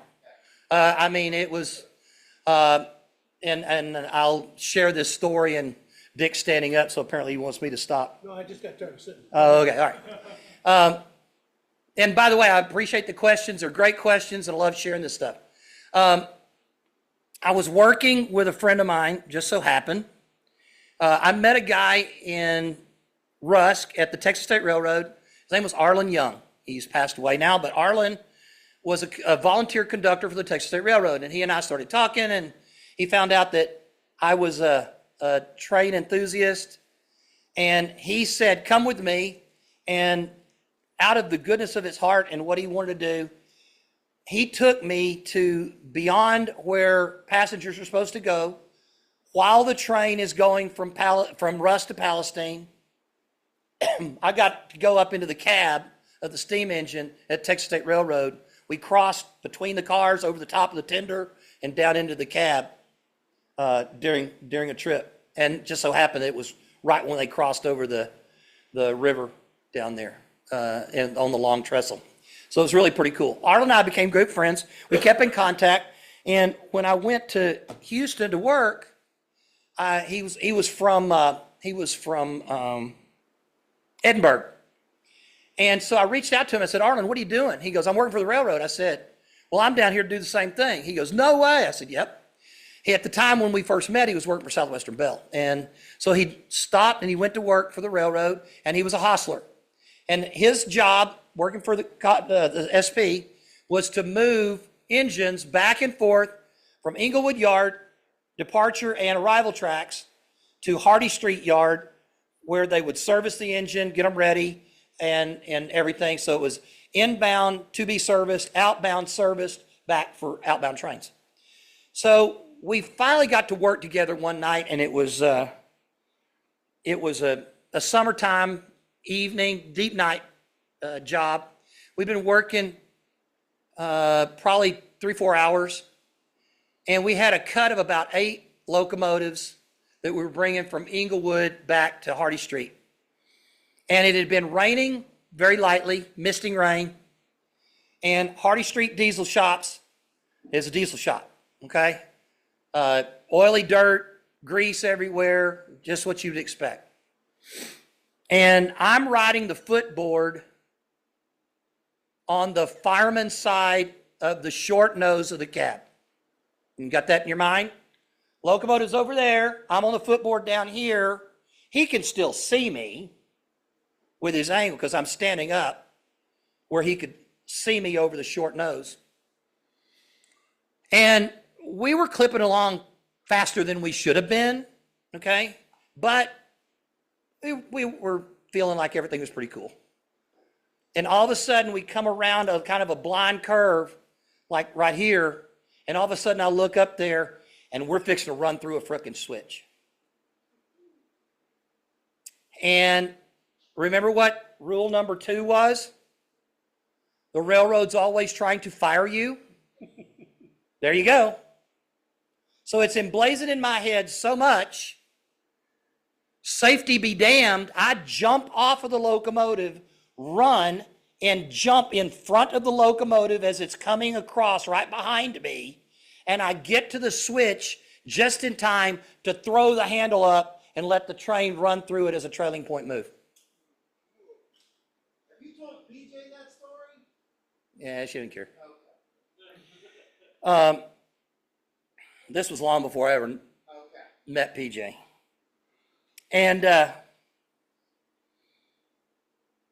then, I mean, when Arlen saw me jump off, he started applying the brakes. Ain't not going to stop 8 engines that quick. And so he slid on through the switch, and it stopped an engine or two down the track. And I walked down there, and by that time, have you ever been so scared you had the thumps? The muscles in your back start seizing and doing that number because it's such a traumatic experience. I was doing that as I was walking down through there. It was just so frightening to think about if I'd have stepped wrong, if the grease had been on the back and bottom of my shoe, whatever, I'm not standing here.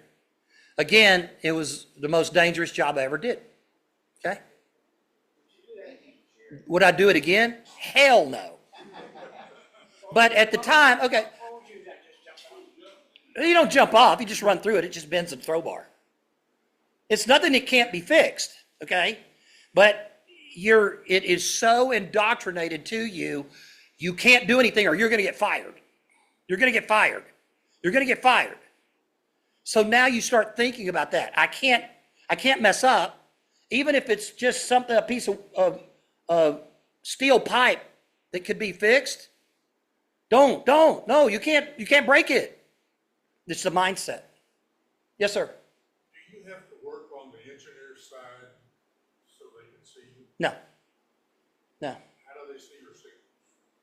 On this side and east Well, side? now it depends on where you are. I mean, if it's just the engine, okay, it's one thing.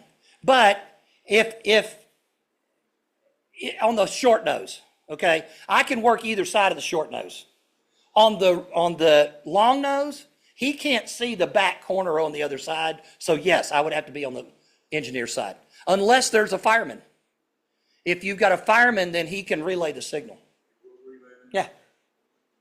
Next question. Anybody else? Anybody else?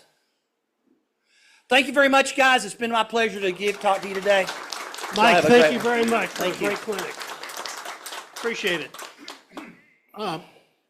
Next month's clinic, or next month's meeting is, 4 weeks from now, and the clinic is what? Harold, you The want to clinic tell? next month will be Dave Hall, who's, I guess, Division 3, is that right, Mike?